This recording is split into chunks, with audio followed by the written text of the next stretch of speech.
The first time I saw her, she was standing in front of the judges' table, confident and radiant, like she'd already won.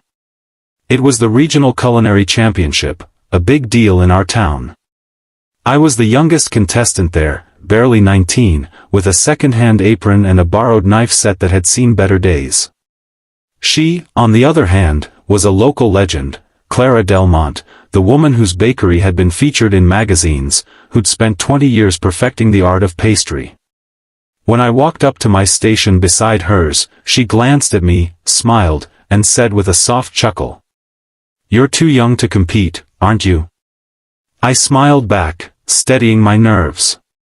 "That's what gives me the advantage." Her laughter echoed across the room, not mocking, just amused. But I meant it. I had no reputation to protect, no pressure to prove anything, just heart. The competition began, and the air filled with the rhythm of chopping, sizzling, and the scent of ambition. I was making my grandmother's secret recipe, spiced honey tarts with caramelized apples. It wasn't fancy, but it carried warmth, the kind of flavor that reminded people of home.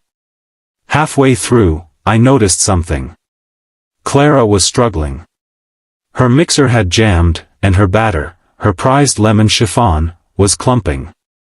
She tried to fix it, but her hands trembled slightly.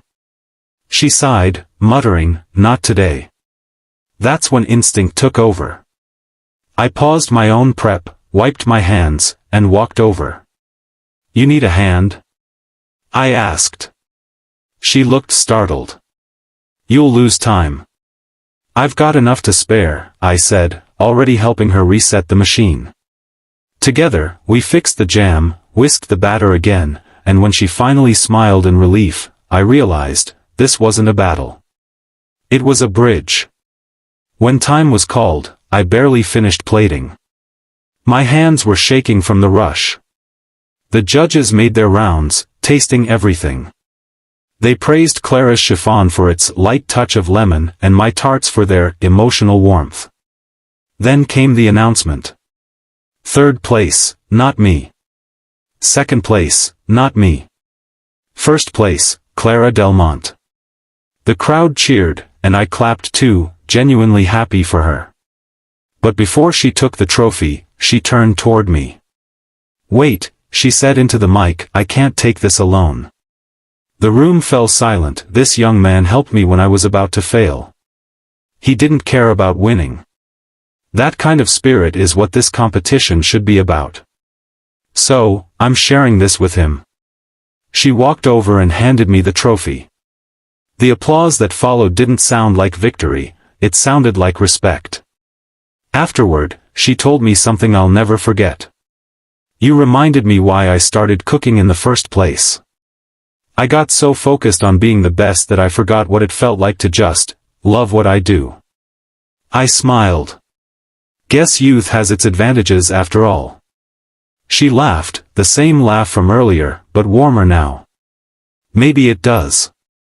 A few months later, I got a letter. Clara was retiring and wanted me to take over her bakery. She said it needed young hands with an old soul.